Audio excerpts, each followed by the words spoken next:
SDM बनते ही पत्नी ने अपने पति को दिया तलाक।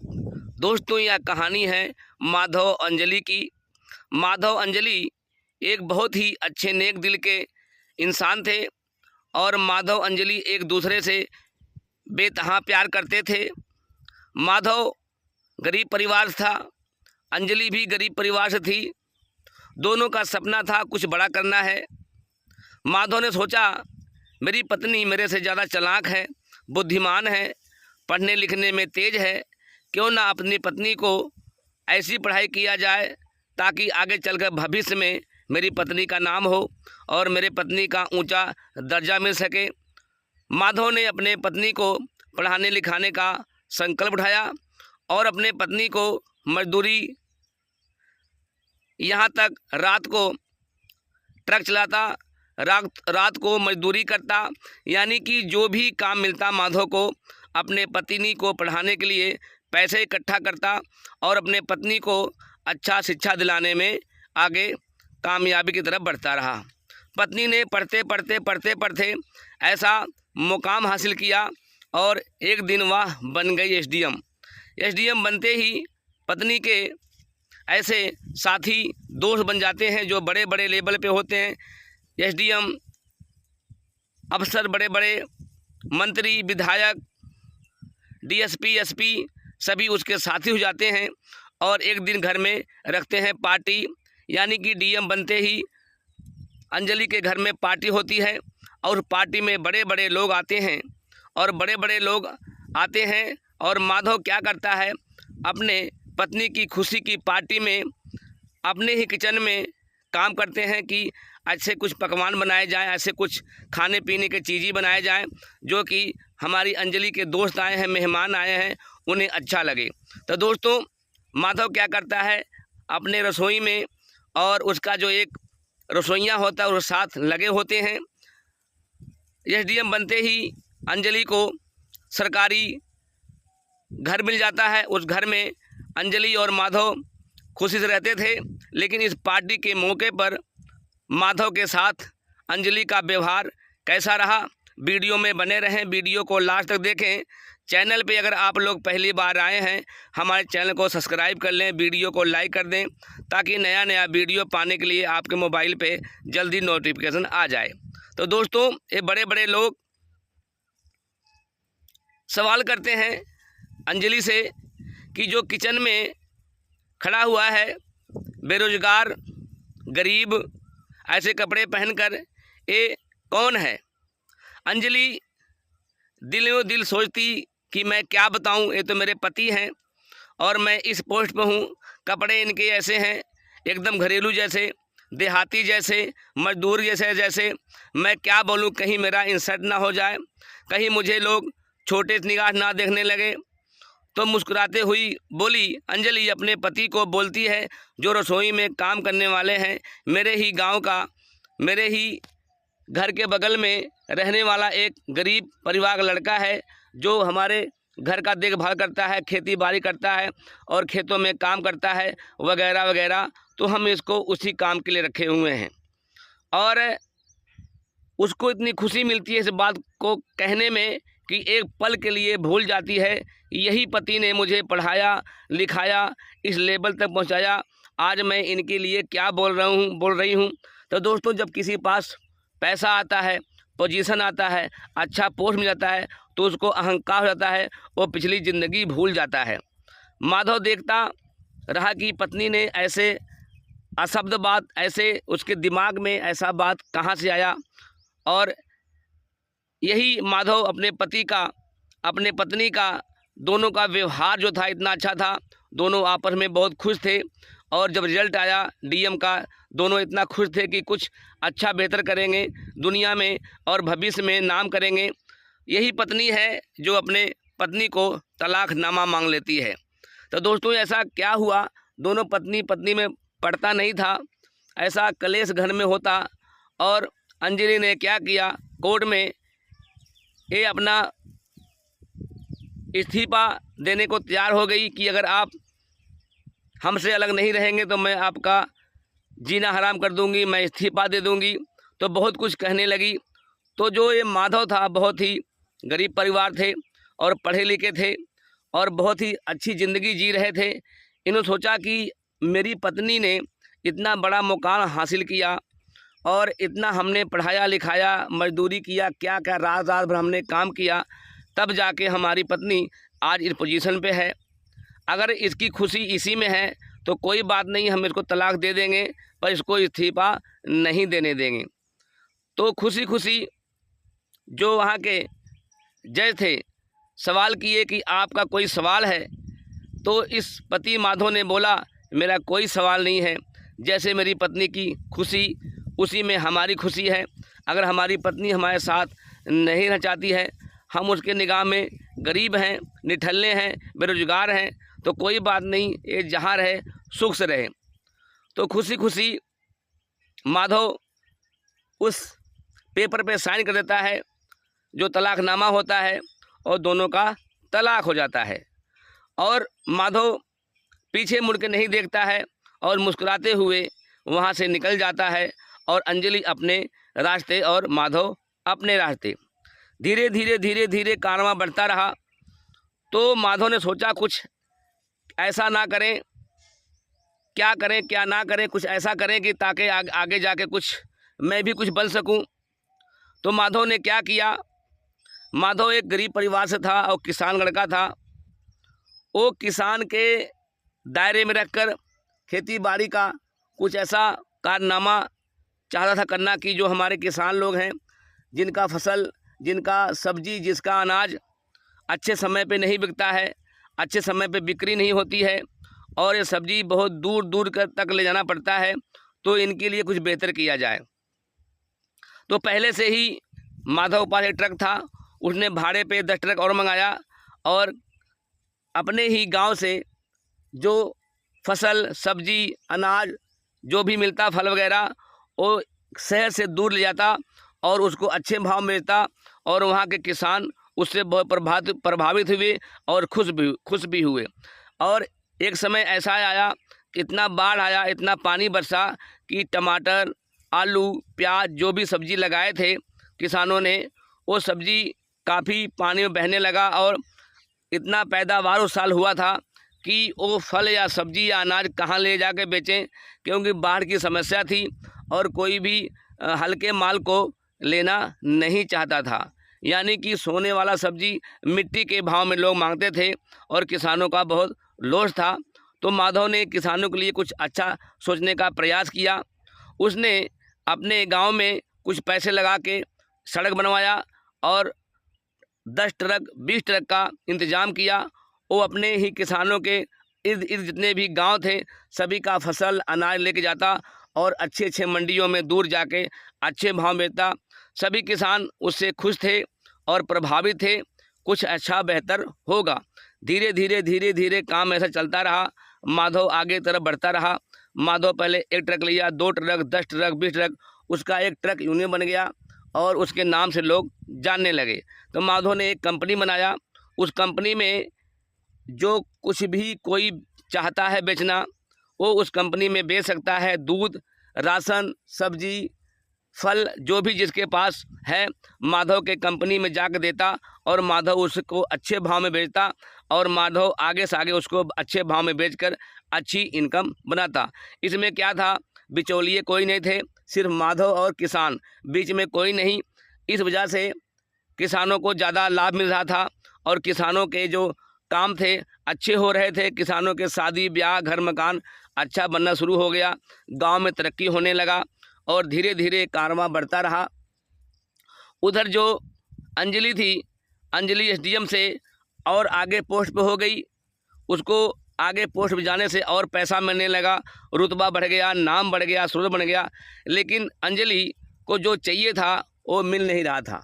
अंजलि के अंदर कुछ न कुछ अच्छाइयाँ थी, कुछ न कुछ बुराइयाँ थी। अंजलि ने अपने बुराइयों को ऊपर रखा और माधव से दूर हो गई। तो माधव एक ऐसी कंपनी बनाया जो कि बड़ी बड़ी कंपनियां माधव से मिल गई और माधव का जो रुतबा था आगे बढ़ने लगा। कभी किसी ने सोचा नहीं था कि एक गरीब परिवार माधव जो 10वीं पढ़ा है इतना बड़ा नाम करेगा।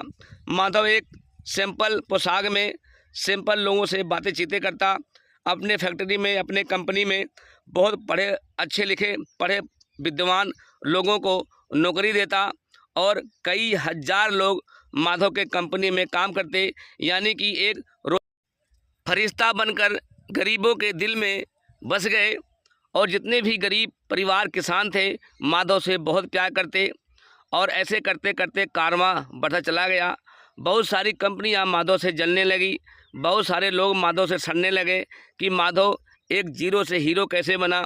आज माधव के पास इतनी बड़ी बड़ी कंपनियां अपना दस्तावेज अपना सब कुछ लेके तैयार हैं माधव से मिलने के लिए, माधव के पास से काम करने के लिए। तो दोस्तों माधव एक बहुत बड़ा इंडस्ट्री वाला उद्योगपति आदमी बन चुका। माधव को वो दिन याद आता जब वो अपने पत्नी को गरीबी में हालात में दिहाड़ी मजदूरी करके अपने पत्नी को डीएम बनाया और मनोमन सोचता कि आज अगर हम दोनों साथ में होते तो एक अच्छा कुछ माहौल बनता, लेकिन जो होना था वो तो हो गया। उधर जब अंजलि का पोस्ट बढ़ गया तो अंजलि को दूसरी जगह पोस्टिंग मिल गई और जब अंजलि दूसरी जगह जाती है वहाँ कौन था, वहाँ माधव से टकराव होता है। अंजलि ने अपने रुतबे अपने ओहदे को लेकर जहाँ किसानों का खेत था घर था वहाँ सड़क निकालने का फैसला किया और सड़क निकलते ही जब ये सामने बात आती है अखबार में न्यूज़ में कि किसानों के घर किसानों के मकान किसानों के दुकान किसानों के खेत अब रोड बन जाएगा, तो माधव सोचा ऐसा अगर हुआ तो किसान बेचारे भूखे मर जाएंगे, तो मैं इनके लिए क्या करूं। तो किसानों ने ऐसा हड़ताल किया कि दूध यानी खाने के जितने समस्याएं लोगों को आई उस हड़ताल की वजह से आई। किसानों ने हड़ताल कर दिया, गैस सिलेंडर खाना पीना कपड़े लत्ते पूरा माधव से जुड़ी थी सब सारी कंपनियां, और माधव ने एक झटके में बोला कि हड़ताल करो और हड़ताल हो गया। इस हड़ताल से अंजलि घबरा गई, अंजलि को गुस्सा आ गया।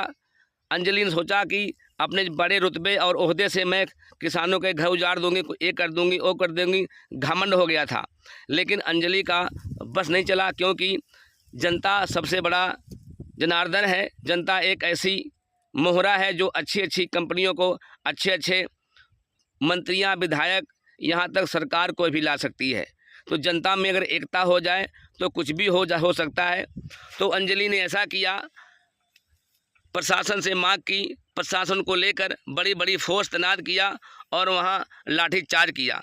भारी मात्रा में किसान ज़्यादा होने से अंजलि का वहाँ वो प्रभाव नहीं चला। आखिरकार अंजलि को ऊपर से मंत्रियों को मुख्यमंत्री के फोन आने लगे कि संभालो, ये तुम्हारे एरिया में एसडीएम के पोस्ट पे हो, क्या हो रहा है, अगर वहाँ कुछ ऐसा हुआ ऐसी उसी बात हुई तो आपकी नौकरी भी जा सकती है, आपको इस्तीफा देना पड़ेगा। तो अंजलि के आंखों से आंसू टपकने लगे कि हमसे मुकाबला करने वाला कौन सा ऐसा इंसान है जो हड़ताल नहीं तोड़ रहा है। तो अंजलि ने फैसला किया कि कौन सा ऐसा इंसान है उससे मिलाया जाए। तो जो बड़े बड़े अफसर थे, बड़े बड़े जो ओहदे थे, उन्होंने बोला कि उनसे मिलने के लिए परमिशन लेना पड़ेगा। तो मनोमन सोचती कि ऐसा कौन सा शख्स है कि हम एसडीएम होते हुए हमें उनसे परमिशन लेना पड़ेगा। तो जब ऊपर से प्रेशर आता कि अगर आप कुछ ऐसा हल नहीं होगा तो आपकी नौकरी खतरे में है, तो मजबूरन इन्होंने फैसला किया और माधव से टाइम मांगा। माधव ने टाइम दिया और टाइम जब मिला तो माधव के जब फैक्ट्री में माधव के कंपनी में जब ये जाती हैं और देखती हैं इतने बड़े बड़े वहाँ मकान बने हैं, इतने बड़े बड़े वहाँ ऐसे लोग रहते हैं, इतने बड़े बड़े वहाँ के लोग कार्यकर्ता जो हैं, वो मनोमन सोचने लगी कि इतनी बड़ी कंपनी कौन सी है जो मुझे मिलने पे मजबूर किया जा रहा है। और आज मैं यहाँ आई हूँ, आज उसका जो अकड़ था, जो ऊपर हौसला था, बुलंद था, जो उसके आज एक बहुत पावर था, वो पावर का टूटता हुआ नज़र आया। दोस्तों मैं आप बता दूं, अगर आपके पास ऐसा पावर है, ऐसा रुतबा है, तो प्लीज़ गरीबों को दुखाने की और सज़ा देने की कोशिश ना करें, कभी भी कुछ भी हो सकता है। तो माधव ने क्या किया, मिलने से उनसे इनकार कर दिया, लेकिन बहुत मिन्नतें करने के बाद माधव ने हाँ किया। तो माधव से मिलने के बाद जब माधव से मिलने गई तो वहाँ जो केबिन था माधव का बहुत साफ और सुथरा और एकदम सिंपल था। माधव जानता था कि एसडीएम वही है, एसडीएम अंजलि सिंह है। अंजलि आई हैं तो अंजलि हमसे मिलने की कोशिश करेंगी, लेकिन मैं क्या करूं, मजबूर हूं, मुझे मिलना पड़ेगा। और अंजलि से मिलने के लिए जब उस केबिन में दाखिल होते हैं तो पीछे मुँह कर माधव खड़ा होता है। माधव मनोमन सोचता कि अंजलि के अंदर क्या है। तो जब माधव से और अंजलि से मुलाकात होती है तो देखते हैं कि वही अंजलि है, वही माधव है। अंजलि बोलती है, ये कौन है, ये कौन सा ऐसा इंसान है मेरे सामने खड़ा है और मेरे से बातें कर रहा है, यहाँ एक कैसे पहुँच गया। तो बाद में वहाँ के मैनेजर, वहाँ के जो लोग थे बड़े बड़े ओहदे पे, बोले कि यही हमारे डीएम, यही हमारे जो कंपनी के मालिक हैं, यही हमारे जो कर्ता धर्ता हैं, जो हमारे सब कुछ हैं, यही हैं, इस कंपनी के मालिक यही हैं। तो दोस्तों, इस बात को सुनते हुए अंजलि ने मनोमन विचार किया कि ये मेरे से कैसे गलती हो गई, मैंने माधव के साथ क्या किया। आज हमारी माधव का तलाक हो चुका है और माधव ने जो अपना हड़ताल का कारनामा था, माधव ने बंद कर दिया और अंजलि को नौकरी बर्खास्त होते हुए अंजलि को बचाया। तो प्यार और मोहब्बत में ऐसी बातें होती रहती हैं, लेकिन अंजलि ने क्या किया, अंजलि ने क्या किया, अपने जब ऑफिस में गई तो अंजलि के ऑफिस के कुछ ऐसे लोगों ने अंजलि के साथ धोखा कर देते हैं और फर्जीनामा साइन करके बड़ी बड़ी कंपनियां बेचने पे मजबूर कर देते हैं। और जब इसका साइन ऊपर जाता है तो इसको चोरी पे इल्ज़ाम लग जाता है और अंजलि का नौकरी खतरे में पड़ जाता है। इस बात को देखते हुए ऐसा हुआ कि माधव ने पूरा भारत में जितने बड़े बड़े वकील थे सबसे बातें की कि अंजलि घमंडी हो सकती है, अंजलि घमंडी हो सकती है, लेकिन अंजलि बेईमानी कर सकती है, अंजलि किसी का कुछ ऐसा बुरा नहीं हो सकती है, अंजलि घमंडी है लेकिन चोर नहीं है, दगाबाज नहीं है। तो माधव के ज़्यादा ऊपर पहुंच से अंजलि का जो केस था, वकील जब आते हैं तो अंजलि पूरा एकदम जीरो पे आ जाती है, उसका नौकरी खतरे में पड़ जाता है। उसको लगा कि अब हम नौकरी नहीं करने लायक हैं, इससे सब छीन लिया जाता है। और फिर मुकदमा चलता है, मुकदमा चलता है तो वहाँ वकील आते हैं, बोलते हैं हम आपका केस लड़ेंगे। अंजलि बोलती है हमारे पास इतना पैसा नहीं है, हम केस नहीं लड़ेंगे। वकील ने अंजलि से बोला कि आपका पैसा भर चुका है, आपका फीस भर चुका है, अब आपको कोर्ट में आना है और फैसला आपके हित में होगा, आप कोर्ट में आए, डरने की कोई बात नहीं है। जज के सामने बड़े बड़े वकील, बड़े बड़े सवाल, बड़े बड़े वहाँ ऐसे बातें होती हैं जो दुश्मन भी वहाँ बैठे हुए अपने कुर्सी पे हिल जाते हैं। ये ऐसा कैसा हुआ, जाल बिछाया हुआ जो जाल था भ्रष्ट हो गया। अंजलि के हित में मुकदमा हल हुआ और अंजलि को पोस्ट मिल गया। अंजलि के ऊपर जो दाग लगा था वो दाग ख़त्म हो गया। अंजलि लाचार हो गई, मजबूर हो गई और वो अपने गलतियों पर पछताने लगी और अपने पति के घुटनों पे, पैरों पे जाके गिर गई कि माधव मुझे माफ़ कर दो, आज मुझे अपने गलतियों का एहसास है, हमें माफ़ कर दो और हमें अपने घर में रहने दो। लेकिन माधव ने बोला जो लेवल पहले था, आज लेवल इतना है कि तुम छोटे हो, मैं बड़ा हूँ, उस लेवल पे आपने मुझे छोटा देख के तलाक दे दिया था, आज मैं तुमसे ऊपर हूँ, कल ऐसा ना हो, कल को फिर अगर मैं नीचे आ गया तो कल तुम फिर हमें धोखा दे दोगी। यही वजह है, यही कहानी है। माधव ने कहा कि तुम रास्ता अलग, हमारा रास्ता अलग, आप जहाँ रहो खुश रहो, स्वस्थ रहो, मस्त